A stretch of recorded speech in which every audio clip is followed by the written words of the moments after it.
Hello there, folks, and welcome to Hearst Castle, or Hearst San Simeon State Historic Monument. My name is Ryan, and I'd like to show you around the place here today.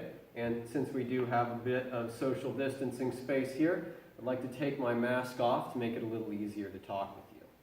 Now, anyone who takes a look around the assembly room here at Hearst Castle will notice that William Randolph Hearst, the man who made this home, had an obsession with art collecting to a scale that's almost impossible to fathom. The man bought art to fill not just this house, but multiple houses like it and warehouses on top of that. So when he passed away in 1951, he left behind an art collection large enough to rival most major museums. And that's a bit of a problem for his corporation. See, they inherit all of this, and it's their job now to assess and evaluate everything that he's leaving behind.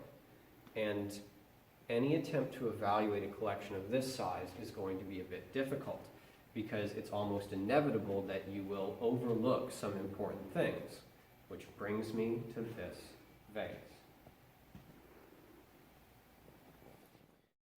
Getting a look at this vase up close, you can probably understand why I'm so interested in it. The body is made from a single sheet of silver. That silver has been intricately etched with a pattern that its creators would have called saracenic, and its enameling that runs along the edges has no repetition. There are just different varieties of orchids built into the enamel that run all along the sides of the vase. So it's an incredibly elaborate work, and it's done by a company you may have heard of called Tiffany. Surprisingly enough, though, despite all of these details, this vase is largely overlooked in the initial assessment. And to be fair, in a collection this big and this extravagant, even the most elaborate of artworks can get lost. But I do still think that this vase requires a bit more attention. And not just because it looks good. There's also a story behind this. And that story can teach us a lot about the rise of American silverwork. Problem is, though, we didn't get that full story for quite a while. See, when the state of California took over in 1958, we would do some of our own research on the collection. When we initially contacted Tiffany about this, they didn't really have a lot of information to go on. They could tell us this was one of theirs, but they didn't really know exactly where it was from. We didn't get the full story until 2000. Tiffany at the time was looking to make a book on their silver collection, and as it so happens, they wanted more information on this. But this time, taking a look at the vase again, they were able to see what they were looking at. And they realized that this largely unnoticed vase was one of their most important early silver works. But to understand why it's so important requires a bit of context, and luckily we can get a bit of that in Mr. Hearst's dining room. In 1837, when Tiffany and Company was first founded, America wasn't known for its silver work. And it only takes a quick look around the refectory here at Hearst Castle to understand why. You see, William Randolph Hearst was an avid collector of European silver.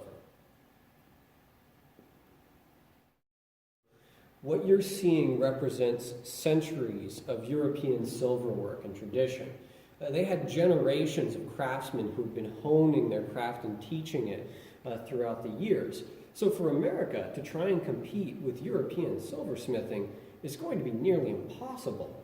And it shows, because by the mid-19th century, no American silver maker has won awards at foreign competitions. America did have one advantage, though. See, the 19th century was a period of turmoil for much of Europe.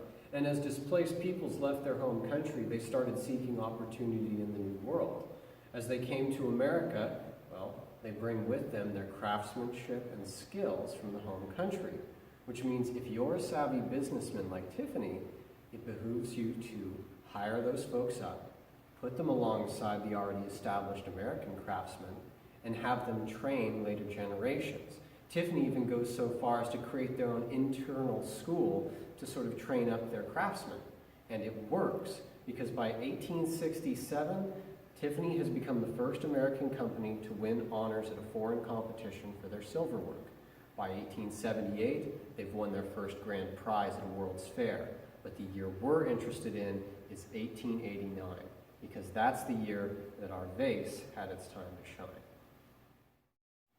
1889 is a landmark year for France. It represents the 100th anniversary of the storming of the Bastille, the beginnings of the French Revolution. So the World's Fair in Paris that year is going to be big.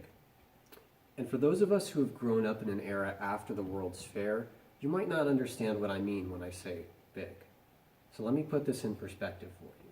There were a number of structures made for the World's Fair that year, but the most impressive of which was the main structure for the entrance that they called the Eiffel Tower.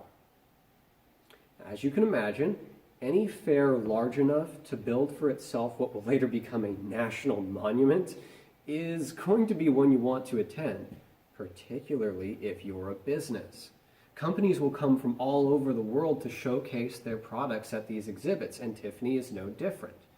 They choose to put their best foot forward, and led by Edward C. Moore, probably America's best silversmith of that era, they will craft an elaborate display with 24 enameled orchid brooches, and for the centerpiece, this vase. To say that this vase was successful would be an understatement. It won grand prize at the fair that year for silver work. On top of that, Jewelers Weekly called this the largest and also handsomest work of enameled silver ever produced in this country, if not the world. And when it went on sale, it immediately attracted the attention of a wealthy socialite by the name of Phoebe Apperson Hearst, William Randolph Hearst's mother. It was she who decided that while she loved the vase, she was looking for something a little more practical, which is why the vase is now actually an oil lamp. She had Tiffany modify it just for that purpose. More important, though, than any praise that this vase was lavished with or awards it won is what those things mean in context. Remember, by the mid-19th century, no American company had won awards for their silver abroad. Yet by the end of the 19th century, Tiffany is regularly bringing home grand prizes at the biggest events in the world. And those successes are a sign that American craftsmen and artisans are beginning to make their name on the world stage. And this vase is one small part of that much larger story.